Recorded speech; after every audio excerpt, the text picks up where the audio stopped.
Okay, hello and welcome back to Goomanese Coins and Banknotes, and today we have some banknotes in coins, and these are from a charity, so I'll pay them back as much as I can. But if anyone would like to buy these and the money goes to charity, that will be great. So we're just going to focus on these banknotes at the moment. So what we have here is, technically these are certificates. So these are from China. We have the foreign exchange certificate. This one's in pretty good condition, and as you can read it, it's in Chinese and English, and these were only available at certain locations. If we have a look at the ordinance, the Chinese law,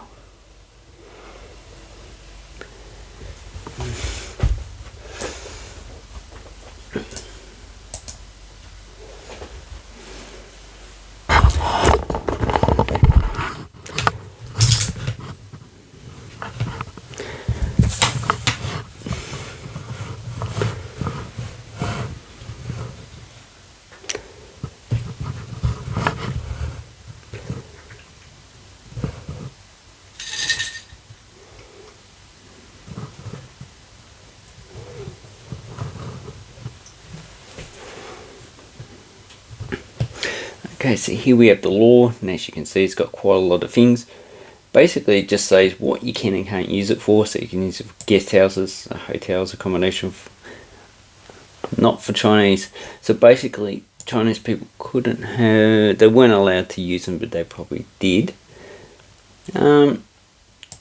So travel services, only used in China for specific purposes.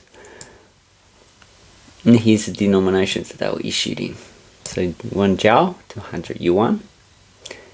And okay, no private dealings in exchange certificates is permitted. So you can't, I can't give you something, I don't know, I can't give you a tomato and you pay me in that. You have to pay me in a renminbi or yuan, whichever currency you want to call it.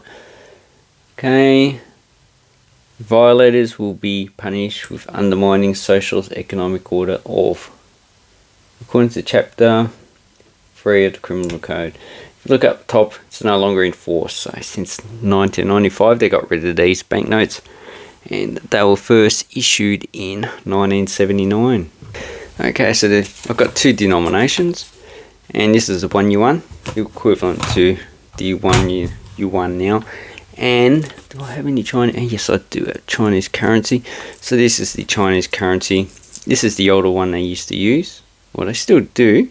I took a whole bunch of these back to China last year and spent a few of them. So you can still use these. I put them in the actual train. It cost 2 yuan to get the train in Shenzhen. So that's the currency 97. So this was minted 2 years after these were actually withdrawn. And there was also a banknote as well. So, and it says designated places, and also if you lose them, just like normal currency, you can't replace it. And they all have a prefix and serial number, obviously because of limited usage. That's not going out to 1 billion people. So and then you got the first prefix, AK, got Z, so usually Z is a replacement. Okay, so what is on this banknote? We have the, ooh, this is actually quite nice, the Western Lake at Hangzhou, and these are actually pagodas. They are, what are they called? I think they're called the autumn moon overcoming water. Okay, Wikipedia has a good article on this. Okay, 3 ponds mirroring the moon. Okay, 3 small stone pagodas near the artificial lake of Lesser Yingzhou. The lanterns reflect the water alongside the moonlight. Okay, so that's what they're called.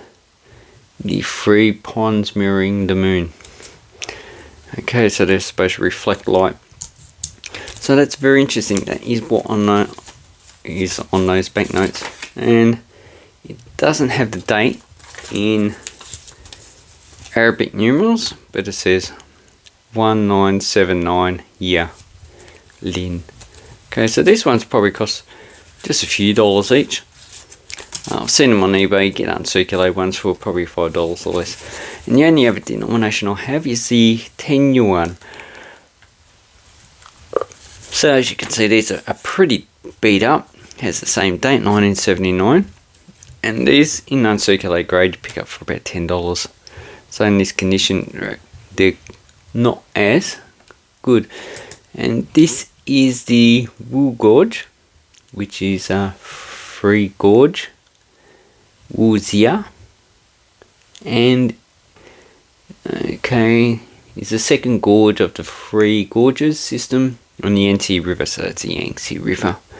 And as far as I know, based on the pictures and my geological knowledge, it looks like a karst formation, so it's quite steep. Although I can't, that's just what it looks like. I could be wrong in that respect, because the geology of the Yangtze would change in the region that it flows, and I haven't had time to research it. So it doesn't look like it's granite, but some type of sedimentary rock.